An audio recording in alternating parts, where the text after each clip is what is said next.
Hello बच्चों, how are you. मैं हूं आनंद पटवर्धन और आप देख रहे हैं अपना प्यारा सा चैनल आनंद पटवर्धन ट्यूटोरियल्स। और इसमें हमने पुराने कुछ वीडियोस में बात की थी linear equation in two variables की। हमने देखा था linear equation in two variable में किसी भी वेरिएबल की पावर 1 होती है, और अगर टू वेरिएबल है तो linear equation in two variable कहते हैं। Then we discuss about how we solve these two equation by various method. We discussed about graphical method, substitution method and elimination method. If you have not seen those video, please आप YouTube पे search कीजिए linear equation and two variable AP tutorial and then you will get all those videos. ठीक है। इस video में हम बात करेंगे cross multiplication method. This is very very useful method actually. बहुत सारे स्टूडेंट इस मेथड को देख के घबरा जाते हैं कि सर ये तो बहुत ही कॉम्प्लिकेटेड सी मेथड है, बड़ा सा फॉर्मूला है इसमें और हम तो इसको अवॉइड करते हैं। लेकिन मैं आपको एक बात बताता हूँ, ये मेथड बहुत ही सिंपल है, बहुत सिंपल मेथड है और इसमें कम से कम कैलकुलेशन है ना। आपको लगेगा अरे सर तो शायद हमारी मजाक उड़ा रहे हैं, लेकिन ऐसा नहीं है। हम देखते हैं इसको, आपको लगेगा अरे हाँ सर ये तो आप सही बोल रहे हैं। ठीक है, तो देखते हैं कैसे हम सॉल्व करेंगे linear equation in two variable by cross multiplication method. सबसे पहले इस मेथड में हमको ये ध्यान रखना है कि हमारी इक्वेशन कुछ इस फॉर्म में आनी चाहिए। कैसे?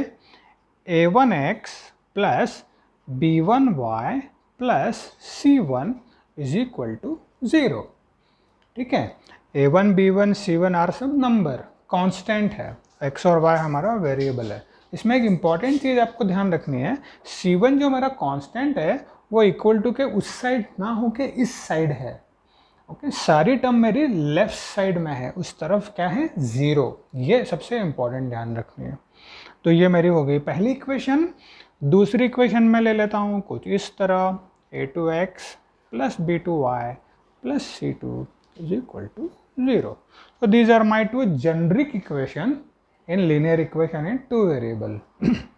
ये एक जेनरिक इक्वेशन है जहाँ पे a1 b1 c1 a2 b2 c2 are some constant, some number 1 2 minus 1 minus 2, it can be fraction also.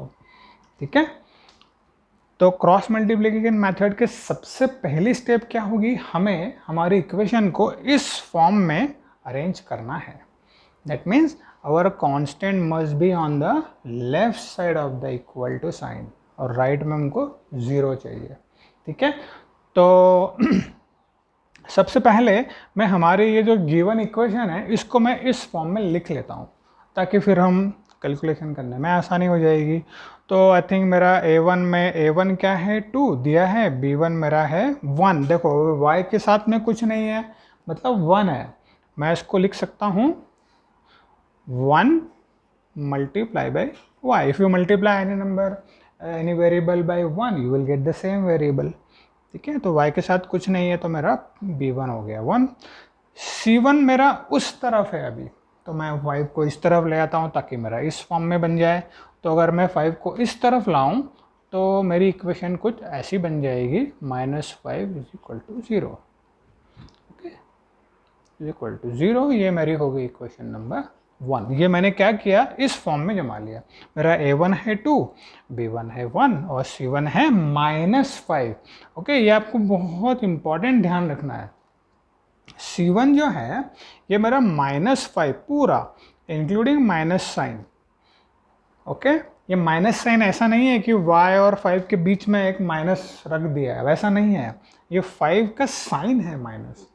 ठीक है, तो माइनस के साथ चलेगा 5, तो माई c1 इज -5। तो ये मेरी इक्वेशन आ गई। दूसरी को भी मैं इस फॉर्म में जमा लेता हूँ।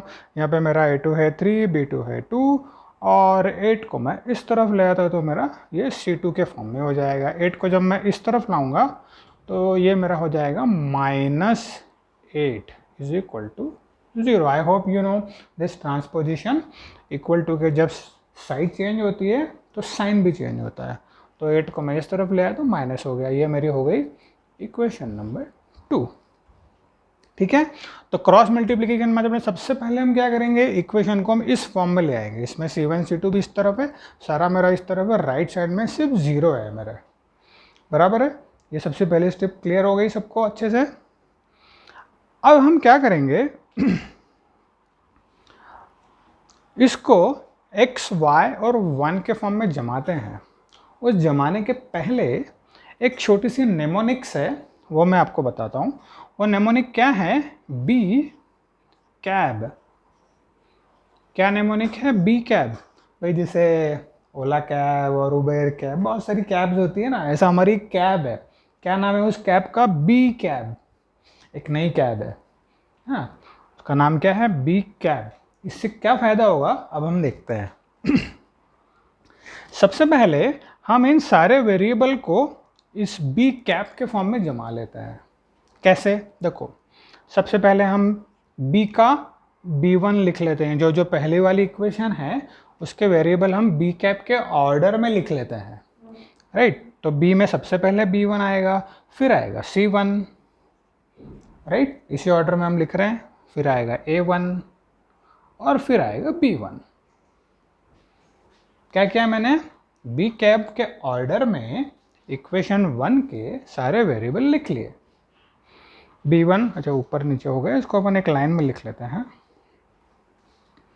b1 c1 a1 b1, right, B cap b1 c1 a1 b1।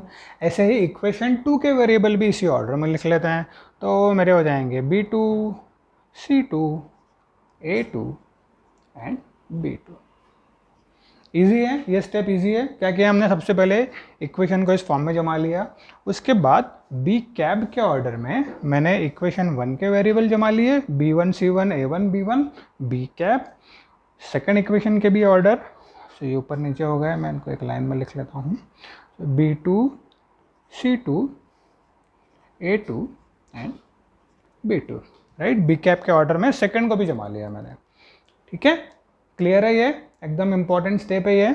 B कैप के ऑर्डर में पहले इक्वेशन के वेरिएबल जमा लिए और सेकंड इक्वेशन के वेरिएबल जमा लिए।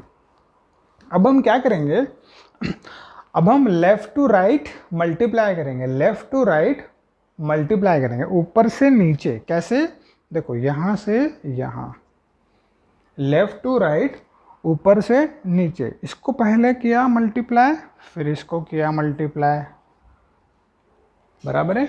और इसको हम क्या लिख लेंगे, x के नीचे, x के डिनोमिनेटर में b1 c2 minus b2 c1, ठीक है। लेफ्ट टू राइट, ऊपर से नीचे, ये याद दो। b1 c2 सबसे पहले आएगा, b1 c2 minus b2 c1। आ रहा है समझ में, hope is not that much difficult. बी कैप के ऑर्डर में सबको जमा लिया, फिर लेफ्ट टू राइट में सबसे पहले b1 c2 को लिख लिया माइनस b2 c1, ठीक है। ऐसे ही हम आगे करेंगे। Same we will do with y के लिए हम क्या करेंगे, c1 को मल्टीप्लाई करेंगे a2 से, लेफ्ट टू राइट, नीचे से ऊपर से नीचे। तो ये आ गया c1 a2 माइनस ऊपर से नीचे c2 a1। जैसे हमने यहाँ पे किया था, पहले लेफ्ट टू राइट, ऊपर से नीचे, फिर नीचे से ऊपर। c1 a2 minus c2 a1, ठीक है। Hope it is clear. x के नीचे हमने b1 c2 नीचे से ऊपर, फिर ऊपर से नीचे, नीचे से ऊपर, ऊपर से नीचे। तो वही हम पैटर्न कर रहे हैं, पहले नीचे से ऊपर, फिर ऊपर से नीचे। एंड इज इक्वल टू, एक और बच गया हमारा 1 डिवाइडेड बाय, यहाँ पे भी ऐसे ही करेंगे, नीचे से ऊपर से नीचे, left to right, a1 b2 minus नीचे से ऊपर a2 b1, ठीक है। क्या किया हमने, बी कैब लिख लिया। सबसे पहले एक कैब आई है नई मार्केट में, हमारी बनाई हुई बी कैब, उसके ऑर्डर में हमने पहले इक्वेशन के वेरिएबल लिख लिए, दूसरे के लिख लिए। फिर हमने क्या किया, लेफ्ट से राइट, ऊपर से नीचे। सबसे पहले मैं लेफ्ट टू राइट, ऊपर से नीचे जा रहा हूँ। b1 c2 सबसे पहले लिखा, माइनस नीचे से ऊपर b2 c1, x के नीचे। फिर y के नीचे c1 a2 minus c2 a1 is equal to 1 upon a1 b2 minus a2 b। Okay, जम गया ये, बस। अभी अपना आधे से ज़्यादा काम हो गया। अब देखो नेक्स्ट स्टेप में आपका आंसर आ जाएगा डायरेक्ट। आप बोलोगे अरे सर, देखो अभी देखते हैं, मैजिक होने वाला है अभी। सो अभी क्या करेंगे, ये तो अपना एक जेनरिक सा फार्मूला हो गया. Now we will put the value of a1 b1 a2 b2 in this formula. Okay, तो देखते हैं क्या आएगा. x अपॉन b1 क्या है? b1 है अपना 1. ये इसके हम नीचे अगर आपको कन्फ्यूजन है तो यहाँ लिख लेते हैं a1 b1 c1 a2 b2 and c2 लिख लेते हैं ताकि हमको यहाँ वैल्यू पुट करने में इजी जाएगा. तो b1 क्या है अपना 1 इंटू c2 क्या है -8. दिस इज वेरी इंपॉर्टेंट है ना, ये 8 का साइन है माइनस, तो c2 है अपना -8 माइनस b2 क्या है 2 into again c1 is -5. You have to be very careful. Okay, c1 is -5, so we will write that it is equal to y upon c1 is again -5. Just putting the values, a2 is 3 minus c2 is -8. so अभी ये minus already है, इसके अंदर एक bracket लगाना पड़ेगा हमको. You have to be very careful with these calculations, and a1 is 2, right, is equal to 1 upon a1 b2. a1 is 2, b2 is 2, okay, minus a2 is 3 and b1 is 1. ठीक है, easy है. क्या किया हमने, B cap पहले जमाया, इसको फॉर्मूले में लिख लिया, and then just put the values of a1 b1 c1 a2 b2 c2 from our question. अभी इसको सिर्फ सॉल्व करना है और अपना आंसर आ गया. तो इसको सॉल्व कर लेते हैं. x अपॉन इसको लिख लेते हैं हम -8 माइनस माइनस ये हो जाएगा plus 10 y upon this will -15. Again यहाँ पे माइनस माइनस प्लस होगा तो ये होगा +16. Okay, you to be very careful with this sign. And 1 upon 4 -3. Okay, तो इसको मैं यहाँ लिख लेता हूँ. तो x अपॉन क्या हो गया 8 -8 + 10 is 2 is equal to y upon -15 + 16 is 1 and 4 - 3 is 1. ठीक है, हो गया हमारा क्वेश्चन. अब देखो x upon 2 is equal to 1 upon 1. मैं यहाँ लिख लेता हूँ इसको समझाने के लिए. यहाँ तक हम आ चुके हैं, यहाँ से मैं फाइनल. तो x upon 2 is equal to 1 upon 1. देखो यहाँ पे 3 इक्वेशन है. x अपॉन 2 y अपॉन 1 के भी इक्वल है और x अपॉन 2 1 अपॉन 1 के भी इक्वल है. तो आप इसको और इसको भी लिख सकते हो. ठीक है, तो इसको और इसको लिख लिया तो यहाँ से हमारा आ गया x is equal to 2 and similarly y upon 1 can also be written as 1 upon, ये भी इसके इक्वल है और ये भी इसके इक्वल है. तो y upon 1 equal to 1 upon 1, therefore y is equal to 1. आगे अपना solution. So x is equal to 2 and y is equal to 1 is the solution of this linear equation in two variable by cross multiplication method. ये बहुत ही easy method है. बहुत से student इसको complex समझते हैं. डर लगता है कि सर ये फॉर्मूले में कहीं गड़बड़ हो गई तो हमारा गलत हो जाएगा. लेकिन मैं बताऊं आपको सबसे इजी मेथड है. इसमें कैलकुलेशन की बिल्कुल भी चांस नहीं है अगर आपने ये फॉर्मूला सही से जमाया है तो. ठीक है, तो एक बार मैं फिर से रिवाइज कर देता हूँ क्या किया है हमने. सबसे पहले हमने a1 x + b1 y + c1 is equal to 0, a2 x + b2 y + c2 is equal to 0 इस फॉर्म में जमाई है. सबसे पहली कंडीशन यह है सारे हमारे टर्म लेफ्ट साइड में होना चाहिए, राइट साइड में 0 होना चाहिए. नहीं है तो हम बना लेंगे उसको. देन बी कैप लिख लो. आपको पता है B cap b1 c1 a1 b1 b2 c2 a2 b2. Then ऊपर से नीचे, नीचे से ऊपर, ऊपर से नीचे, नीचे से ऊपर, ऊपर से नीचे से ऊपर जमा लो यहाँ पे, है ना. x के इक्वल टू 1 भी है, y के इक्वल टू 1 भी है. Just put the value a1 b1 c1 here, solve it and get the values of x and y. Okay, so this is one of the very important method to solve linear equation in two variable. So far we have discussed about how many methods: graphical equation, graphical method, substitution method, elimination method, and cross multiplication method.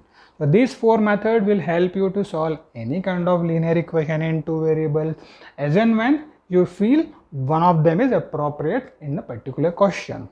Okay her method का अपना एक importance है, जहां आपको जैसे आपको application लगे आप वहां उसको यूज़ कर सकते हो. बट अगर मुझे आप पूछोगे तो क्रॉस मल्टीप्लिकेशन सबसे इजी मेथड है with minimal calculation and less chances of mistake if you follow this approach. Okay, so I hope you enjoyed this video, and please keep on watching my videos. Please subscribe to my channel AP Tutorials to see more and more videos about interesting topics on maths, physics and chemistry, and please share with your friends also, so they will also get benefited. Okay, thank you and bye for now.